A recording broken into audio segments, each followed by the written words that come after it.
Hello everyone, स्वागत है आप सभी का आपके इस छोटे से YouTube channel the new classes पर। फ्रेंड्स, आज की इस वीडियो में हम देखेंगे और ऊर्जा के स्रोत से संबंधित जितने भी आपके इंपॉर्टेंट क्वेश्चन होते हैं। ठीक है, हालांकि इस वीडियो में हम 50 क्वेश्चन करेंगे और आपके एग्जाम के लिए काफ़ी इंपॉर्टेंट हो सकते हैं। ठीक है, कोई गारंटेड क्वेश्चन नहीं है, बट हाँ, ये क्वेश्चन जो मैं करा रहा हूँ इनसे एक दो क्वेश्चन आपके बन सकते हैं। ठीक है, तो आप लोग जरूर इस वीडियो को देखें और अच्छे से एक एक क्वेश्चन को समझें। ठीक है, और आपको मैं बता दूं कि जो लोग अभी तक टेलीग्राम ग्रुप को ज्वाइन नहीं किए हैं, डिस्क्रिप्शन में उसका लिंक दे दिया है मैंने, और उसको जा करके आप लोग ज्वाइन करिए। वहाँ पे बहुत सारा प्रीवियस ईयर पेपर और इम्पोर्टेंट क्वेश्चन का पीडीएफ आपको वहाँ पे मिल जाएगा। ठीक है, तो सबसे पहले हम यहाँ पे पहला क्वेश्चन देखते हैं कि आपका पहला क्वेश्चन है क्या। पढ़ लेते हैं। सबसे पहले, गर्म जल धारा प्राप्त करने के लिए हम सौर जल तापक का उपयोग किस दिन नहीं कर सकते हैं। ठीक है, देखिए इस क्वेश्चन को पढ़ के इसके बाद में समझिए क्या कहना चाहता है। ठीक है, तो इसका जो राइट आंसर होगा ऑप्शन नंबर बी जो है आपका, बादलों वाले दिन में हम इसका उपयोग नहीं कर सकते। ठीक है, इसका राइट आंसर होगा बादलों वाले दिन में हम इसका उपयोग नहीं कर सकते हैं। अगला क्वेश्चन है आपका दूसरा नंबर, निम्नलिखित में कौन जैव मात्रा ऊर्जा स्रोत का उदाहरण नहीं है। ठीक है, तो पहला ऑप्शन है लकड़ी, दूसरा आपका गोबर गैस, तीसरा आपका परमाणु ऊर्जा, चौथा आपका है कोयला। ठीक है, तो इसका राइट आंसर होगा ऑप्शन नंबर, पहले हम पढ़ लेते हैं क्वेश्चन को, आपको पढ़ना है पहले। ऐसे यहाँ पे देखो नहीं लिखा हुआ है, ऐसे क्वेश्चन पेपर में भी आपको नहीं करके दे देगा। ठीक है, तो वहाँ पे आपको जल्दी नहीं करना, याद रखना इस बात को कि आप लोग वहाँ पे जल्दी नहीं करना है। ठीक है, तो इसका मैं आपको राइट आंसर बता दूं, ऑप्शन नंबर एकदम जो आपका सी है। ठीक है, परमाणु ऊर्जा इसका राइट आंसर होगा। ये जो है जैव मात्रा का ऊर्जा स्रोत उदाहरण नहीं है, बाकी और जितने भी ऑप्शन दे रखे हैं ये सब उदाहरण है। ठीक है, अगला क्वेश्चन है आपका, जितनी ऊर्जा स्रोत हम उपयोग में लाते हैं उनमें से अधिकांश और सौर ऊर्जा को निरूपित करते हैं, निम्नलिखित में कौन सा ऊर्जा स्रोत अंतः सौर ऊर्जा से व्युत्पन्न नहीं है। ठीक है, तो इसमें देखिए ज़्यादा से ज़्यादा नहीं वाले पे ध्यान दीजिएगा। लास्ट क्वेश्चन आपको पूरा जो क्वेश्चन दे रखा होता है आपको उसको पढ़ना होता है, उसके बाद में उसका राइट आंसर आपको चूज करना होता है। ठीक है, तो इसका राइट आंसर मैं आपको बता दूं, ऑप्शन नंबर सी एकदम करेक्ट होगा, नाभिकीय ऊर्जा। ठीक है, राइट आंसर इसका क्या होगा, नाभिकीय ऊर्जा जो है ये नहीं होती है। अगला क्वेश्चन है आपका चौथा नंबर, कार्बन, कॉमन नाइट्रोजन और सल्फर के ऑक्साइड क्या होते हैं। बहुत ही मोस्ट इंपॉर्टेंट क्वेश्चन है, कार्बन, नाइट्रोजन और सल्फर के ऑक्साइड जो होते हैं क्या होते हैं। तो इसका राइट आंसर मैं आपको बता दूं, ऑप्शन नंबर जो आपका बी है, अम्लीय होते हैं। ठीक है, ऑप्शन बी एकदम करेक्ट होगा। जो कार्बन, नाइट्रोजन और सल्फर के ऑक्साइड होते हैं वो हमेशा क्या होते हैं, अम्लीय होते हैं। नेक्स्ट क्वेश्चन है आपका 5 नंबर, निम्नलिखित में कौन ठोस ईंधन नहीं है। ठोस ईंधन नहीं है। ठीक है, तो पहला ऑप्शन है आपका कोयला, दूसरा ऑप्शन है लकड़ी, तीसरा ऑप्शन है कोक और चौथा ऑप्शन है केरोसिन। ठीक है, तो याद रखिएगा इसमें पूछ रखा है ठोस ईंधन नहीं है। ठीक है, ठोस ईंधन नहीं है, तो इसका राइट आंसर होगा ऑप्शन नंबर सी, यानी कि जो है मतलब डी, ऑप्शन नंबर डी जो आपका केरोसिन। केरोसिन जो है आपका द्रव में होता है, बाकी और जितने भी आपसे उदाहरण है ये आपके ठोस में पाए जाते हैं। ठीक है, अगला क्वेश्चन है नवीकरणीय ऊर्जा स्रोत कौन सा है। तो पहला ऑप्शन है जल ऊर्जा, कोयला, तीसरा ऑप्शन है आपका पेट्रोलियम, चौथा ऑप्शन है प्राकृतिक गैस। ठीक है, तो इसका राइट आंसर होगा ऑप्शन नंबर ये, यानी कि जल ऊर्जा जो है ये आपका नवीकरणीय ऊर्जा स्रोत है, बाकी और जो है अनवीकरणीय ऊर्जा स्रोत है। ठीक है, आप लोगों को पढ़ के जाना है नवीकरणीय ऊर्जा स्रोत किसे कहते हैं, अनवीकरणीय ऊर्जा स्रोत किसे कहते हैं। ठीक है, उसका एग्जाम्पल आपको पढ़ के जाना है।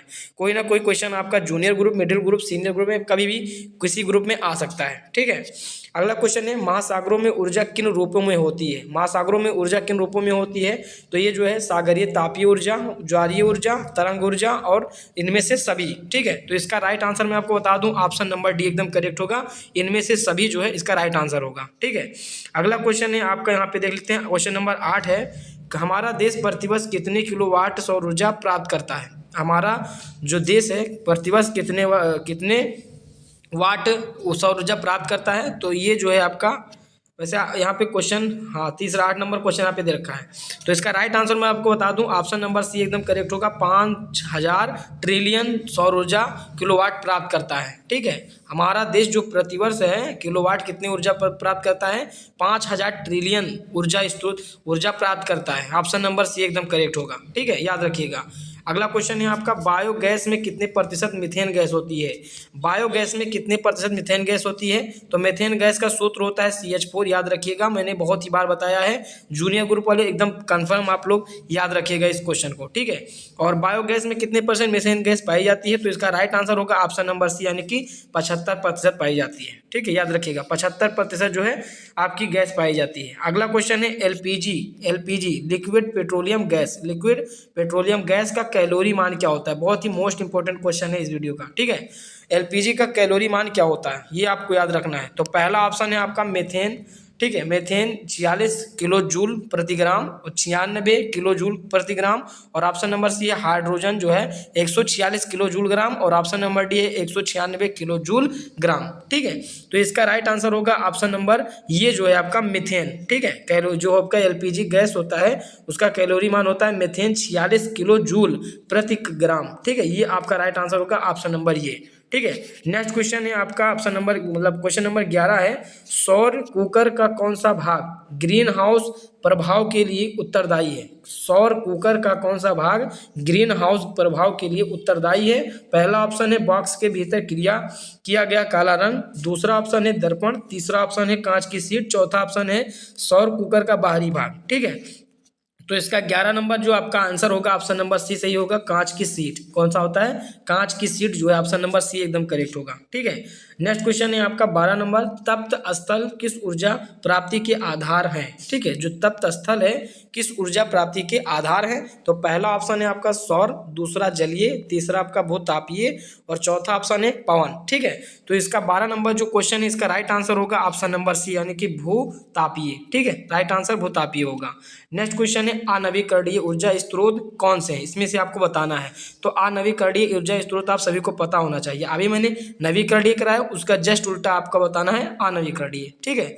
तो पहला ऑप्शन है पवन ऊर्जा, सौर ऊर्जा, जल ऊर्जा, यूरेनियम, ठीक है। तो इसका राइट आंसर होगा ऑप्शन नंबर डी, यानी कि जो आपका यूरेनियम है ये आपका अनवीकरणीय ऊर्जा स्रोत है, ठीक है, याद रखिएगा।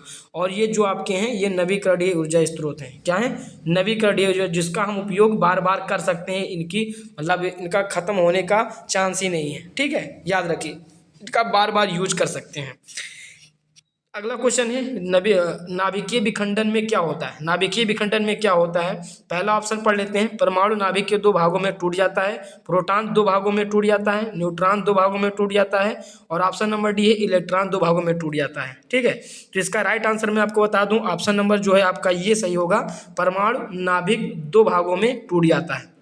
जो परमाणु का नाभिक होता है 2 भागों में टूट जाता है। अगला क्वेश्चन है जीवाश्म ईंधन कौन सा है? जीवाश्म ईंधन 15 नंबर क्वेश्चन है आपका, जीवाश्म ईंधन कौन सा है? तो ये जो आपका जीवाश्म ईंधन जो है आपका right answer option number D सही होगा, इनमें से सभी। देखिए कोयला भी आपका जीवाश्म ईंधन है, प्राकृतिक गैस भी और कच्चा तेल भी, ठीक है। इसका राइट आंसर क्या होगा? इनमें से सभी राइट आंसर होगा, ठीक है। अगला क्वेश्चन है 16 नंबर क्वेश्चन है, हाइड्रोजन बम आधारित है, यानी कि हाइड्रोजन बम जो है आपका किस विषय पर या किस सिद्धांत पर कार्य करता है? तो पहला ऑप्शन में आपको बता दूं नाभिकीय संलयन पर, दूसरा आपका है द्विविभाजन पर, तीसरा ऑप्शन है नाभिकीय विखंडन पर और ऑप्शन नंबर डी है इनमें से किसी पर नहीं, ठीक है। तो इसका राइट आंसर मैं आपको बता दूं ऑप्शन नंबर ये सही होगा, नाभिकीय विखंडन पर, ठीक है। इसका राइट आंसर होगा नाभिकीय विखंडन पर कार्य करता है या आधारित होता है।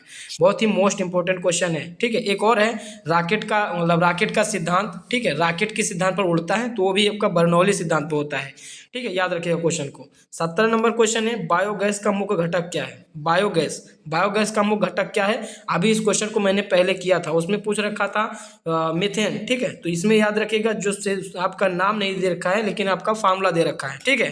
तो जो है बायोगैस का मुख्य घटक आपका 17 नंबर क्वेश्चन है, इसका राइट आंसर होगा ऑप्शन नंबर बी, यानी कि CH4।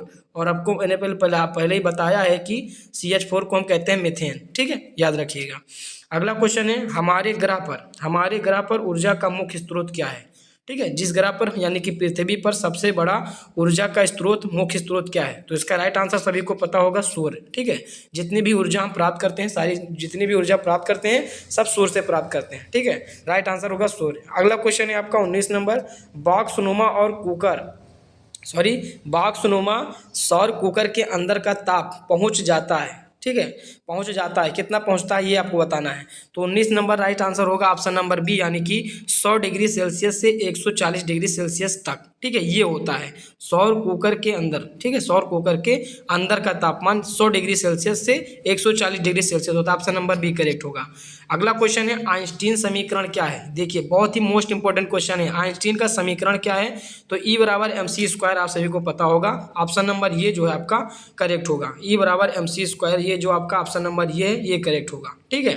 नेक्स्ट क्वेश्चन है आपका 21 नंबर क्वेश्चन है, एक स्वच्छ ईंधन है, एक स्वच्छ ईंधन आपको बताना है। तो पहला ऑप्शन पेट्रोल, दूसरा है डीजल, तीसरा आपका CNG और चौथा ऑप्शन है लकड़ी, ठीक है। तो ये जो राइट आंसर होगा ऑप्शन नंबर ये आपका सी सही हो जाएगा। CNG जो है कंप्रेस्ड नेचुरल गैस जो है आपका, ये जो CNG है ऑप्शन नंबर सी एकदम करेक्ट होगा। ये स्वच्छ ईंधन माना जाता है कंप्रेस्ड नेचुरल गैस को, ठीक है, CNG।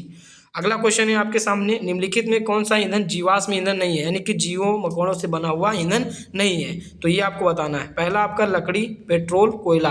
देखिए ये अभी मैंने पहले क्वेश्चन में करवाया है, ये सब जीवाश्म ईंधन है और आपको बताना नहीं है। तो ये जो नाभिकीय ऊर्जा ये राइट होगा, ठीक है, ऑप्शन नंबर सी एकदम करेक्ट होगा। नाभिकीय ऊर्जा जो है आपका जीवाश्म ईंधन नहीं है, बाकी और जितने भी ऑप्शन है सब जीवाश्म ईंधन है, ठीक है। अगला क्वेश्चन है आपका सौर सेलों के निर्माण हेतु उपयोग किए जाने वाला तत्व है, यानी कि जो सौर सेल होते हैं उनमें क्या उपयोग किया जाता है, उनका निर्माण कराने में कौन सा तत्व उपयोग किया जाता है। तो पहला ऑप्शन है कॉपर, दूसरा लोहा, तीसरा सल्फर, चौथा आपका है सिलिकॉन, ठीक है। तो इसका राइट आंसर मैं आपको बता दूं, ऑप्शन नंबर एकदम सही होगा, ऑप्शन नंबर डी, यानी कि सिलिकॉन, ठीक है। सिलिकॉन का जो चिन्ह होता है SI होता है और इसी के नाम से मैं आपको क्वेश्चन और बता देता हूँ, सिलिकॉन सिटी के नाम से आपको बेंगलुरु को जाना जाता है, सिलिकॉन सिटी के नाम से बेंगलुरु को जाना जाता है। अगला क्वेश्चन है ये देखिए, परमाणु बम आधारित है। परमाणु बम जो जितना भी होता है वह किस संलयन या विभाजन पर आधारित होता है। पहला आपका दूसरा, पहले क्वेश्चन आपको पहले वहाँ पर करवाया, अब दूसरा 24 नंबर क्वेश्चन है कि परमाणु बम किस सिद्धांत पर कार्य करता है या आधारित है, ठीक है। तो पहला ऑप्शन है आपका नाभिकीय संलयन पर, दूसरा है द्विविभाजन पर, तीसरा ऑप्शन है नाभिकीय विखंडन पर, चौथा ऑप्शन है इनमें से किसी पर नहीं, ठीक है। तो इसका राइट आंसर मैं आपको बता दूं, ऑप्शन नंबर सी सही होगा, नाभिकीय विखंडन पर, ठीक है। नाभिकीय विखंडन पर कार्य करता है परमाणु बम, ठीक है। बहुत ही मोस्ट इंपॉर्टेंट क्वेश्चन है। अगला क्वेश्चन है 26 नंबर क्वेश्चन है आपका, सौर ऊर्जा कौन सा स्रोत है। जो सौर ऊर्जा है, ऊर्जा का कौन सा स्रोत है, अनवीकरणीय, नवीकरणीय और सी ऑप्शन है ये और बी दोनों, और ऑप्शन नंबर डी है जो इनमें से कोई नहीं। तो मैंने आपको पहले ही बताया कि अनवीकरणीय ऊर्जा स्रोत किसे कहते हैं, नवीकरणीय ऊर्जा स्रोत किसे कहते हैं। देखिए अनवीकरणीय मतलब होता है, ठीक है, जिसका उपयोग बार बार किया जा सके, ठीक है, और नवीकरणीय जो होता है जिसका उपयोग नहीं किया जा सकता, ठीक है। जैसे आप इस 26 नंबर क्वेश्चन का राइट आंसर आप देखेंगे तो नवीकरणीय, ये जो है आपका नवीकरणीय, इसका उपयोग कभी खत्म नहीं होगा, ठीक है। ये जो आपका नवीकरणीय स्रोत होगा, सौर ऊर्जा जो है आपका एक नवीकरणीय ऊर्जा स्रोत है, ऑप्शन नंबर बी करेक्ट होगा। अगला क्वेश्चन है आपका, सोलर कुकर में उपयोग किया जाता है। तो पहला ऑप्शन है यहाँ पे दर्पण बताना है, ठीक है। पहला ऑप्शन है अवतल दर्पण, दूसरा उत्तल दर्पण, तीसरा अवतल लेंस, चौथा ऑप्शन है उत्तल लेंस, ठीक है। तो इसका राइट आंसर होगा ऑप्शन नंबर जो आपका है 27 नंबर क्वेश्चन है, इसका राइट आंसर होगा ऑप्शन नंबर यानी कि अवतल दर्पण, ठीक है। पहला ऑप्शन एकदम करेक्ट होगा, अवतल दर्पण का उपयोग सोलर कुकर में किया जाता है। 28 नंबर क्वेश्चन है, ऊर्जा के सभी रूप में अंतः, ठीक है, स्रोत किसको माना जाता है, ठीक है, अंतिम स्रोत किसे माना जाता है, याद रखिएगा। तो 28 नंबर क्वेश्चन इसका राइट आंसर क्या होगा, ऑप्शन नंबर ये यानी कि सूर्य को माना जाता है। फिर है आपका 29 नंबर क्वेश्चन, निम्न में से किसका अर्थ जल होता है। अर्थ क्या होता है, जल होता है, ये आपको बताना है। तो पहला ऑप्शन हाइड्रोजन मतलब हाइड्रो, दूसरा टर्बो, तीसरा पेट्रो, चौथा आपका नाइट्रो। तो इसका राइट आंसर मैं आपको बता दूं, हाइड्रो जो है, हाइड्रो को आपका इसका अर्थ होता है जल, ठीक है। हाइड्रो का अर्थ क्या होता है, जल होता है। पहला ऑप्शन एकदम करेक्ट होगा। देखिए क्वेश्चन आपका थोड़ा टफ है, याद रखिएगा, इसको लिख लीजिएगा अपने नोटबुक में। अगला क्वेश्चन आपका है, अच्छे ईंधन का ऊष्मीय मान होना चाहिए। अच्छे ईंधन का ऊष्मीय मान क्या होना चाहिए।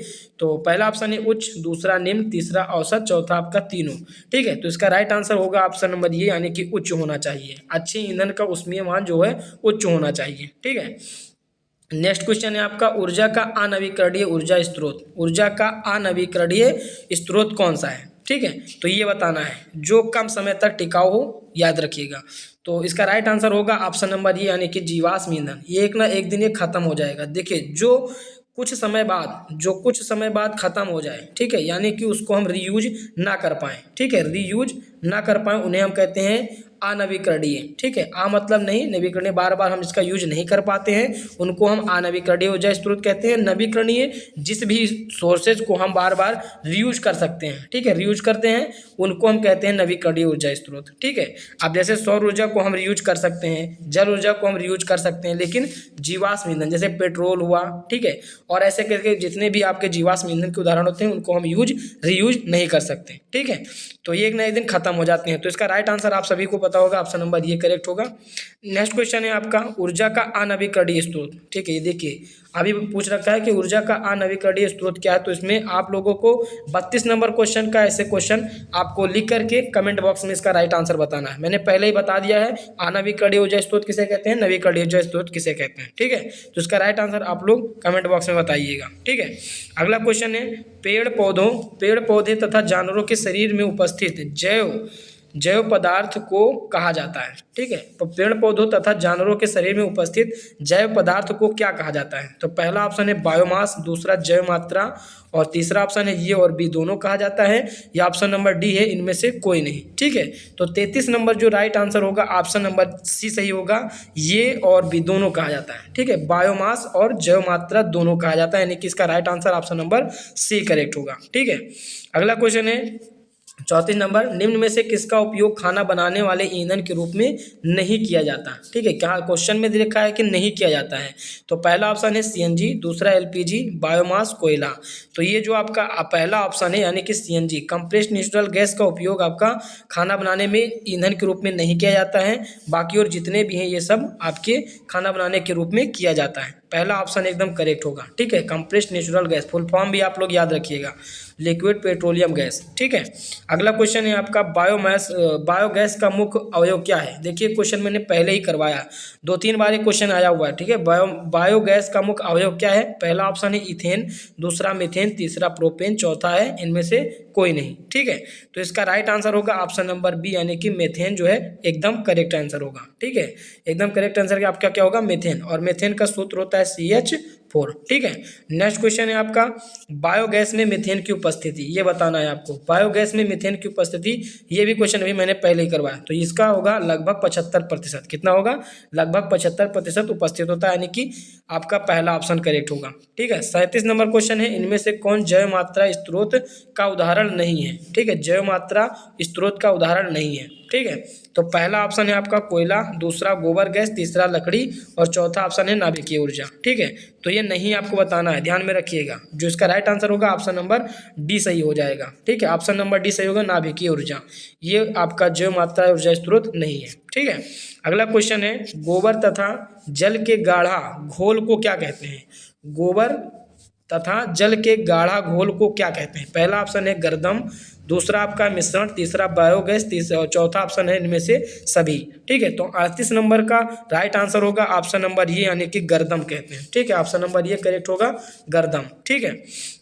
नेक्स्ट क्वेश्चन है 39 नंबर, बायोगैस संयंत्र का उत्पाद निम्न में से है, ठीक है। बायोगैस संयंत्र का उत्पाद जो है क्या है। तो पहला ऑप्शन है अपमार्जक, दूसरा विषैली गैस, तीसरा उर्वरक, चौथा ऑप्शन है पौष्टिक भोजन, ठीक है। 39 का राइट आंसर होगा ऑप्शन नंबर सी, यानी कि उर्वरक इसका राइट आंसर होगा, ठीक है। नेक्स्ट क्वेश्चन है आपका 41 नंबर, निम्न में से किस देश को पवनों का देश कहा जाता है। देखिए मोस्ट इंपॉर्टेंट क्वेश्चन है इस वीडियो का, ठीक है, याद रखिएगा। तो निम्न में से किस देश को पवनों का देश कहा जाता है, पवनों का, ठीक है। तो ये आपका आंसर होगा ऑप्शन नंबर सी, यानी कि डेनमार्क को कहा जाता है, ठीक है। ये आपका प्रीवियस ईयर में आया हुआ भी क्वेश्चन है DTSC एग्जाम में, ठीक है। तो जो डेनमार्क है इसको हम पवनों का देश भी कहते हैं, ठीक है। बहुत ही मोस्ट इंपॉर्टेंट क्वेश्चन, लिख लीजिएगा। अगला क्वेश्चन है 42 नंबर, सोलर कुकर में प्रयुक्त बर्तन प्रायः निम्न में से किस रंग में रंगे जाते हैं या रंगे होते हैं। तो जो आपका सोलर कुकर है उसका जो बर्तन होता है वो जो उसका कलर होता है आपका काला होता है, ठीक है। ऑप्शन नंबर जो आपका बी सही होगा, काले रंग के होते हैं, ठीक है। नेक्स्ट क्वेश्चन है निम्नलिखित में से किसका ऊष्मीय मान सबसे ज़्यादा होता है। सबसे ज़्यादा ऊष्मीय मान किसका होता है। तो पहला ऑप्शन है गोबर के उपले का, दूसरा ऑप्शन है गोबर गैस, तीसरा ऑप्शन है एलपीजी, चौथा ऑप्शन है ऑप्शन नंबर डी यानी कि लकड़ी का। ठीक है, तो इसका राइट आंसर होगा एलपीजी का। एलपीजी यानी कि लिक्विड पेट्रोलियम गैस का। इसका जो ऊष्मीय मान है सबसे अधिक होता है, सबसे ज़्यादा होता है। ठीक है, नेक्स्ट क्वेश्चन है सौर पैनल का निर्माण होता है। सौर पैनल जो होता है उसका निर्माण कैसे होता है? ठीक है, तो पहला ऑप्शन है आपका अनेक सौर पैनलों के संयोजन से, सौर कुकरों के संयोजन से, सौर केंद्रों के संयोजन से, और ऑप्शन नंबर डी है इनमें से सभी के संयोजन से। ठीक है, तो इसका राइट आंसर मैं आपको बता दूं, ऑप्शन नंबर जो आपका ये सही होगा, अनेक सौर सेलों के संयोजन से। ठीक है, ऐसे सेलों का संयोजन करके आपका क्या बनता है? आपका सौर पैनल बनता है। पहला ऑप्शन एकदम करेक्ट होगा। ठीक है, पहला क्वेश्चन मैं आपको बता दूं, यहाँ पे आपका किस अधातु का ऑक्साइड अम्लीय वर्षा का कारण बनता है? किस अधातु का ऑक्साइड अम्लीय वर्षा का कारण बनता है? तो ये जो आपका राइट आंसर होगा ऑप्शन नंबर ये करेक्ट होगा, सल्फर। ठीक है, ये हो सल्फर जो आपका राइट आंसर होगा, ऑप्शन नंबर ये करेक्ट होगा। ठीक है, नेक्स्ट क्वेश्चन है 1 किलोग्राम लकड़ी से कितना चारकोल उत्पन्न होता है? 1 किलोग्राम लकड़ी से कितना चारकोल उत्पन्न होता है? तो 46 नंबर क्वेश्चन है, इसका राइट आंसर होगा 0.25 किलोग्राम चारकोल। ठीक है, याद रखिएगा 0.25 किलो चारकोल होता है। ठीक है, किलोग्राम चारकोल। टिहरी बांध किस नदी में बनाया गया? बहुत ही मोस्ट इंपॉर्टेंट क्वेश्चन है। टिहरी बांध किस नदी पर बनाया गया है? तो पहला ऑप्शन है कोसी नदी, बागमती नदी, तीसरा ऑप्शन है गंगा नदी, और चौथा ऑप्शन है इनमें से कोई नहीं। ठीक है, तो इसका राइट आंसर होगा ऑप्शन नंबर सी यानी कि गंगा नदी पर। ठीक है, गंगा नदी पर जो है आपका टिहरी बांध बना है। ठीक है, नेक्स्ट क्वेश्चन है आपका राकेट ईंधन के रूप में उपयोग किया जाता है। राकेट के ईंधन के रूप में किसका उपयोग किया जाता है? तो पहला ऑप्शन है हाइड्रोजन, दूसरा एलपीजी, तीसरा सीएनजी, और चौथा आपका बायोगैस। ठीक है, बायोगैस का। तो इसका राइट आंसर होगा ऑप्शन नंबर जो है ये, हाइड्रोजन का उपयोग किया जाता है। हाइड्रोजन का उपयोग किया जाता है राकेट के ईंधन के रूप में। ठीक है, हाइड्रोजन का उपयोग। नेक्स्ट क्वेश्चन है आपका 49 नंबर क्वेश्चन है कि निम्न में से कौन ऊर्जा का गैर परंपरागत ऊर्जा स्रोत है? ठीक है, गैर परंपरागत, एक होता है परंपरागत और एक होता है गैर परंपरागत। ठीक है, या अनवीकरणीय कह सकते हो। तो इसमें आपको नहीं बताना है। तो ये जो क्वेश्चन है इसका पहला ऑप्शन है सौर ऊर्जा, दूसरा ऑप्शन है पवन ऊर्जा, तीसरा ऑप्शन है बायोगैस, चौथा ऑप्शन है पेट्रोलियम। ठीक है, तो इसका राइट आंसर मैं आपको बता दूं, इसका राइट आंसर होगा ऑप्शन नंबर डी यानी कि पेट्रोलियम। ठीक है, ऑप्शन नंबर डी एकदम होगा मतलब गैर परंपरागत का उदाहरण नहीं है तो पेट्रोलियम हो जाएगा। ठीक है, तो ये इस वीडियो का लास्ट क्वेश्चन था। तो ऐसे क्वेश्चन अभी और आपको मिलेंगे। तो इस चैनल को जो लोग अभी तक चैनल को सब्सक्राइब नहीं किए, चैनल को सब्सक्राइब करेंगे, और इसकी पीडीएफ अगर आप लोगों को चाहिए तो आप लोग टेलीग्राम ग्रुप ज्वाइन कर लीजिए, वहाँ पे आपको मिल जाएगी। ठीक है, और हाँ, वीडियो अगर पसंद आती है तो वीडियो को आप लाइक कीजिएगा। पूरी वीडियो देखने के बाद वीडियो को लाइक कीजिएगा। ठीक है, तो मिलते हैं नेक्स्ट वीडियो के साथ, तब तक के लिए अपनी तैयारी करते रहिए। Okay, bye.